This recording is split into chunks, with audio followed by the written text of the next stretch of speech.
Welcome to lucky education. और आज हम स्टार्ट करेंगे एवन बतूता के बारे में। ये एवन बतूता का पार्ट 1 है, ठीक है। इसको हम 2-3 पार्ट में कवर करेंगे। और ये जो है आपका चैप्टर नंबर 5 है, क्लास 12 हिस्ट्री का, through the eyes of travellers. इससे पहले हमने अल बरूनी के बारे में डिस्कस कर लिया है, अलग अलग पार्ट्स में भी, और एक वीडियो सिंगल वीडियो में भी अल बरूनी का दे रखा है, तो आप उसको देख सकते हो। तो अल बरूनी के बाद हम स्टार्ट करेंगे इवन बतूता।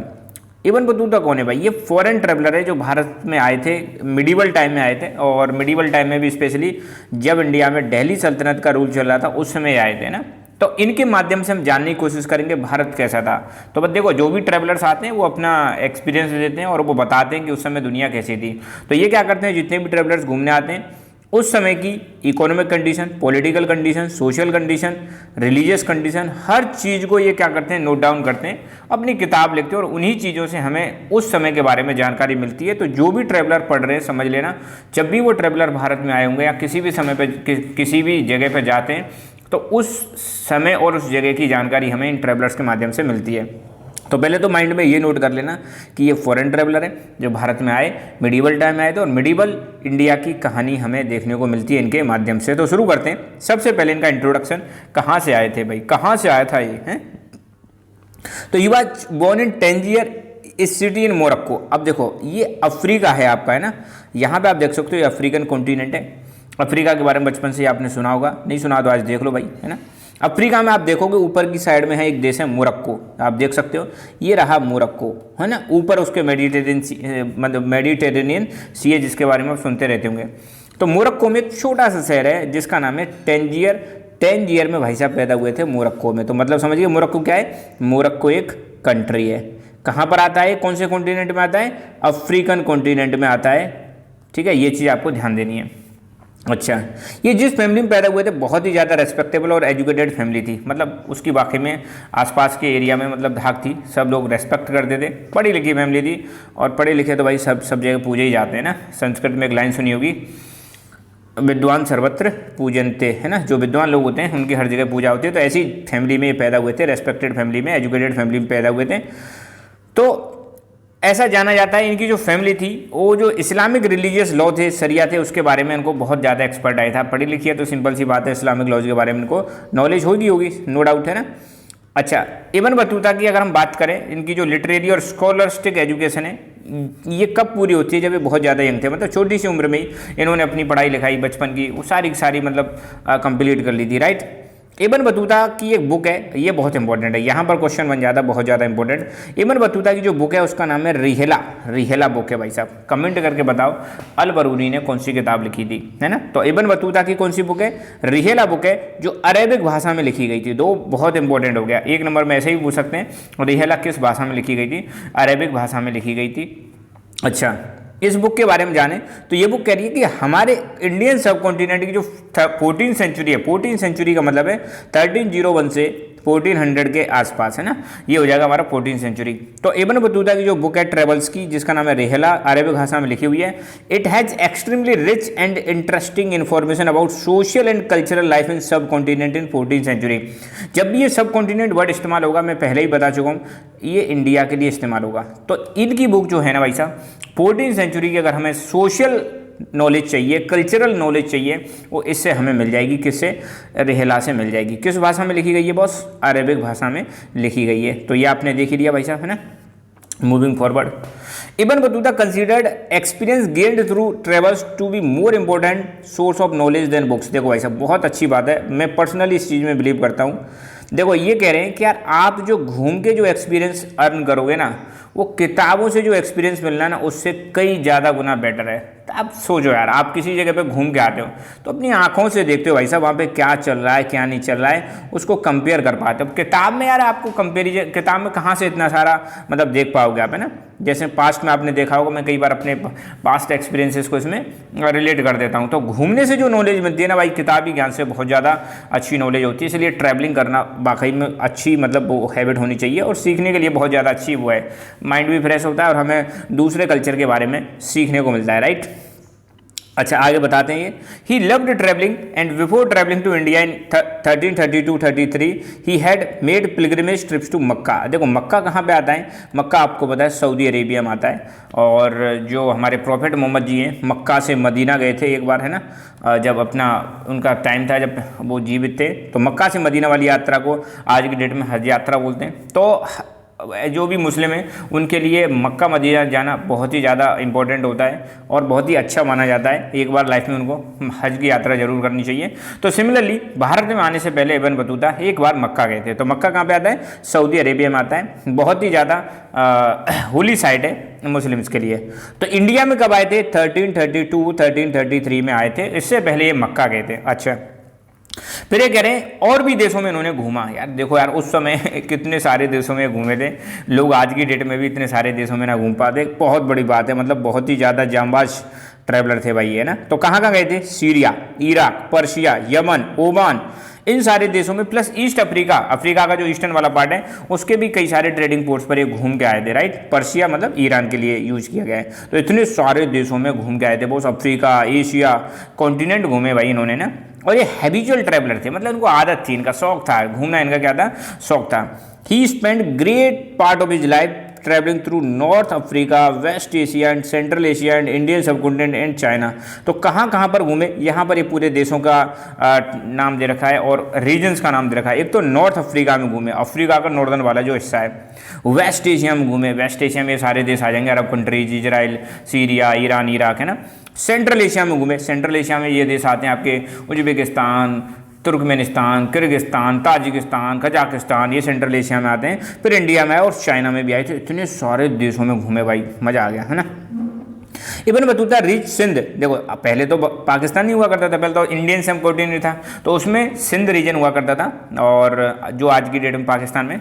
तो ये सिंध में पहुंचते हैं 1333। अपने आप में एक इंपॉर्टेंट क्वेश्चन बन जाता है कि इब्न बतूता भारत में कब एंटर करते हैं, 1333 सिंध में पहुंच जाते हैं। और कैसे आए थे, सेंट्रल एशिया के थ्रू सिंध में पहुंचते हैं। देखो एक चीज़ मैं यहाँ पे जानकारी दे देता हूँ, इब्न बतूता जब भारत में आए थे तो यहाँ पे एक डायनेस्टी रूल कर रही थी जिसका नाम था तुगलक डायनेस्टी। कौन सी डायनेस्टी रूल कर रही थी, अभी तुगलक डायनेस्टी क्या है आप सबको पता होना चाहिए। मिडीवल टाइम में दिल्ली सल्तनत करके एक डायनेस्टी एक हुआ करती थी जिसने 1206 से 1526 के बीच में रूल किया था, 1526 के बीच में रूल किया था, ठीक है। तो दिल्ली सल्तनत एक अपने आप में रूल चलता था, इसके अंदर 5 डायनेस्टीज हुआ करती थी। दिल्ली सल्तनत के अंदर 5 डायनेस्टीज हुआ करती थी, slave dynasty, Khilji dynasty, Tughlaq dynasty, Syed dynasty, Lodhi dynasty, ऐसे करके एक रूल चलता था। तो इसमें से तीसरे नंबर पर आती थी तुगलक डायनेस्टी, और तुगलक डायनेस्टी में एक इंपॉर्टेंट रूलर थे मोहम्मद बिन तुगलक। मोहम्मद बिन तुगलक के टाइम पे भाई साहब ये इंडिया में आते हैं, ये चीज़ आप ध्यान रखना। तो दिल्ली सल्तनत की तुगलक डायनेस्टी के रूलर थे मोहम्मद बिन तुगलक, उनके टाइम पे ये भारत में आए थे, ये चीज़ आपको ध्यान रखना है, ठीक है। तो he was attracted by reputation of Muhammad bin Tughlaq sultan of Delhi for his generous patron of arts and letters. मतलब कहने का ये, देखो मोहम्मद बिन तुगलक की भी ऐसे लोग कहते हैं कि भाई साहब सबसे ज़्यादा पढ़े लिखे रूलर थे दिल्ली सल्तनत के, तो ये भी उनसे बहुत ज़्यादा अट्रैक्टेड थे, बन के अरे बहुत महान मतलब राजा हैं, सुल्तान हैं। अच्छा दिल्ली सल्तनत के रूलर्स को मैं एक चीज़ और बता दूँ, उनको सुल्तान बोला करते थे। क्या बोला करते थे, सुल्तान, तभी तो नाम है दिल्ली सल्तनत थी। तो ये उनसे बहुत ज़्यादा प्रभावित थे और ये उधर चले जाते हैं, मिलने चले जाते हैं। Hence he move to Delhi passing through Multan और ऊंच, मुल्तान और ऊंच से होते हुए ये उनसे मिलने के लिए दिल्ली चले जाते हैं। Sultan was impressed by his scholarship and appointed him as the qazi और जज ऑफ दिल्ली। सुल्तान से जब ये मिलते हैं तो सुल्तान भी इनसे खुश हो जाते हैं, वाह यार ये तो बहुत बड़ा लिखा व्यक्ति है। और मैंने अभी थोड़ी देर पहले बताया था विद्वान सर्वत्र पूजन थे, विद्वानों की हर जगह पर पूजा होती है और वाकई में उनसे जिस भी एरिया में जाते हैं उस एरिया का भी फायदा होता है। तो जब ये गए मिलने गए, किससे, सुल्तान से मिलने गए, तो सुल्तान इनकी मतलब टैलेंट से, इनके स्किल से, इनकी पढ़ाई लिखाई से बहुत ज़्यादा खुश हुए, इनके नॉलेज से बहुत ज़्यादा खुश हुए। तो इनको भाई साहब काजी बना दिया गया। सोचो एक फॉरेनर इंडिया में आए, मिले हैं, सुल्तान से मिले और सुल्तान इतने ज़्यादा खुश कि डायरेक्टली इनको क्या बना दिया, जज बना दिया। आज की डेट में जज बनना कितना डिफिकल्ट है आपको पता होगा, राइट। बहुत सारे एग्जाम्स क्रैक करने पड़ते हैं जब भी बात बने ना बने। तो इनको क्या बना दिया था, काजी या जज बोलते हैं ना, काजी या जज। कहाँ के, दिल्ली के। बाद में यार कुछ लोगों को शायद दिक्कत हुई होगी, कान भर दिए होंगे, है ना, अपने सुल्तान के।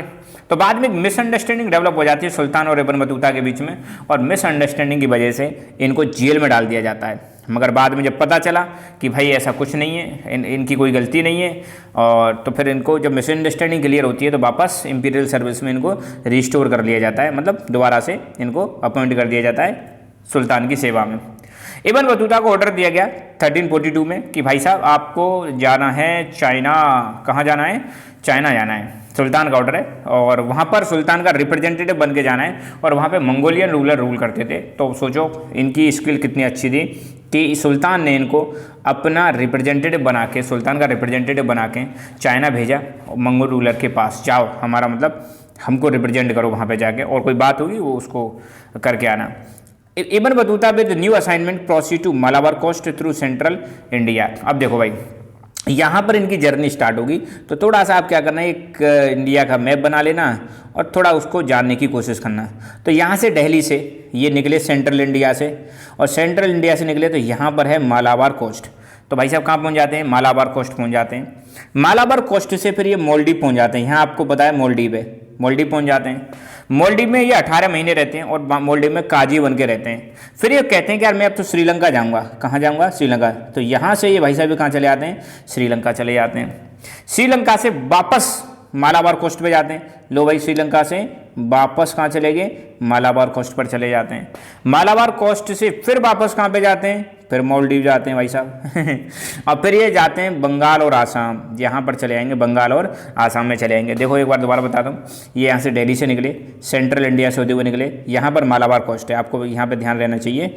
इधर वाला इंडिया का जो हिस्सा है ना, ये वाला जो हिस्सा है यहाँ का, इसको हम बोलते हैं मालाबार कोस्ट, ठीक है, ये वाला जो हिस्सा है। तो ये सेंट्रल इंडिया से कहाँ पहुँचे? मालाबार कोस्ट पहुँचते हैं, ठीक है। मालाबार से फिर ये कहाँ जाते हैं? मालदीव जाते हैं। मालदीव में कितने दिन रहते हैं? 18 महीने रहते हैं। क्या बना देते हैं इनको? वहाँ पर भी काजी बना देते हैं। फिर ये वापस कहाँ चले जाते हैं? श्रीलंका में चले जाते हैं। श्रीलंका से चाइना जाने से पहले एक बार फिर दोबारा ये मालाबार कोस्ट पे जाते हैं। मालाबार कोस्ट से मालदीव जाते हैं, फिर बंगाल और आसाम जाते हैं। थोड़ा सा ऐसे मैप के थ्रू इसको याद करने की कोशिश करना।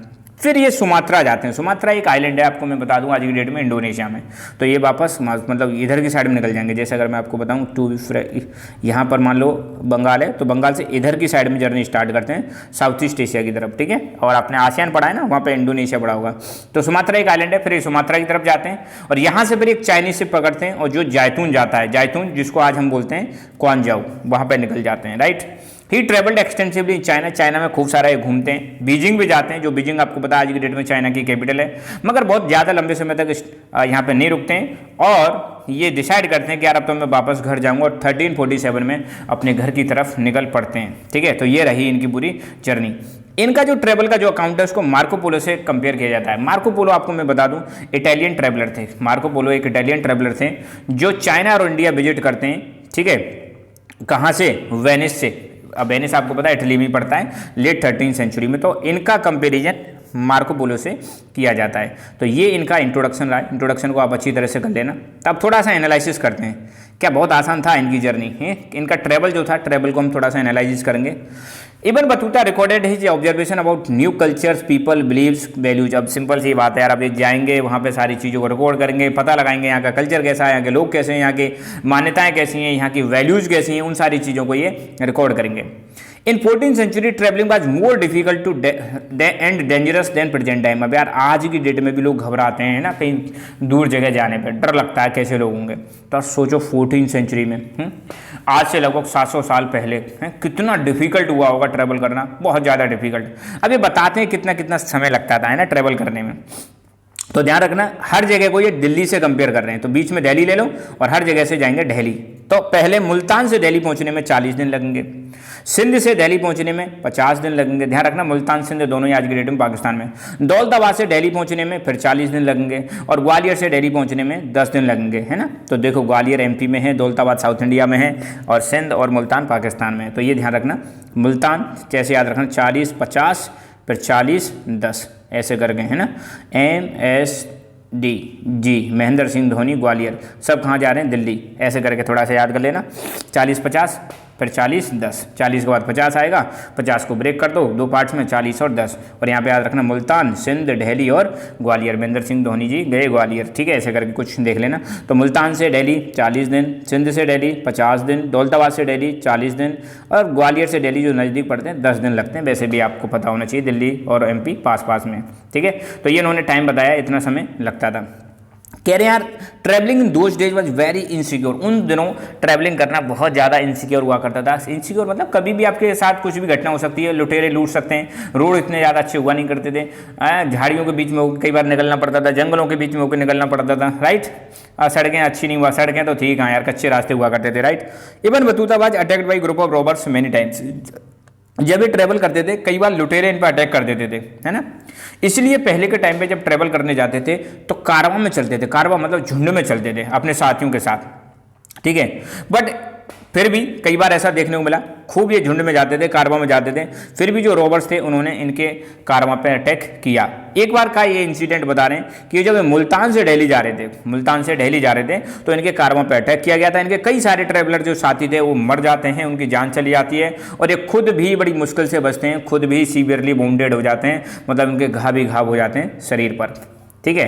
अब एक चीज़ के बारे में और इब्न बतूता डिस्कस करते हैं, Ibn Battuta and excitement of unfamiliar, मतलब इब्न बतूता का एक्साइटमेंट किसके बारे में, अनफेमिलियर, ऐसी चीज़ें जिनके बारे में वो नहीं जानते थे उनके बारे में जानने के लिए एक्साइटेड थे, ठीक है। यहाँ पे स्टोरी शेयर की गई है पान की और तुम्हारे कोकोनट की मतलब स्टोरी शेयर की गई है। इब्न बतूता रीच दिल्ली इन 14th सेंचुरी, हमने पढ़ी लिया 14th सेंचुरी में पहुँचते हैं। The subcontinent, again subcontinent मतलब इंडिया की बात की जा रही है, इंडियन या subcontinent was part of global network of communication from China to east और north west Africa and Europe in west, मतलब आपको देखने को मिलेगा आप इंडिया से कई जगह पे जा सकते थे। कहाँ जा सकते थे, चाइना जा सकते थे, और चाइना के अलावा नॉर्थ वेस्ट अफ्रीका में जा सकते थे, यूरोप में जा सकते थे। तो मतलब इंडिया एक ऐसा देश हुआ करता था जहाँ से अगर आपको मतलब चाइना जाना है तो इंडिया बीच में आएगा, इधर अफ्रीका जाना है तो इंडिया बीच में आएगा, यूरोप से आओगे तो फिर यहाँ पे मतलब इंडियन सब कॉन्टिनेंट अच्छी तरह से कनेक्टेड हुआ करता था उस समय पर। उस समय की बात कर रहे हैं, मतलब उस समय भी दुनिया यूँ समझ लो ग्लोबलाइज थी, right, globalised, right. He visited sacred shrines, कई पवित्र जगहों पर ये जाते हैं, मंदिरों में जाते हैं। Spended time with learn man and rulers, और ये बता रहे हैं भाई साहब इन्होंने अपना बहुत सारा समय उन लोगों के साथ बिताया जिनको अच्छा खासा नॉलेज हुआ करता था, ज्ञान हुआ करता था। कई सारे रूलर्स के साथ इन्होंने अपना समय गुजारा था। He enjoyed cosmopolitan culture as people spoke Arabic, Persian, Turkish and other languages. अब यार कॉस्मोपोलिटन कल्चर का मतलब होता है एक ऐसा कल्चर, मतलब एक ऐसा कल्चर जिसमें बहुत सारे तरह के कल्चर एग्जिस्ट करते हो, दुनिया भर के कल्चर एग्जिस्ट करते हो। तो ये भाई साहब खुद मतलब कई सारी नॉलेज जानते थे, तो इसलिए इनको जहाँ जाते थे वहाँ ज़्यादा दिक्कत होती नहीं थी, और अलग अलग लैंग्वेजेज में लोगों से बात भी कर लेते थे। They shared ideas, information and anecdotes, जब भी लोगों से बात करते थे तो लोग इनको अपने कुछ आइडियाज शेयर करते थे, अपनी इन्फॉर्मेशन शेयर करते थे, कुछ कहानियाँ शेयर करते थे, और ये भी उनके साथ शेयर करते होंगे। तो ये एक मतलब कहानी है, राइट।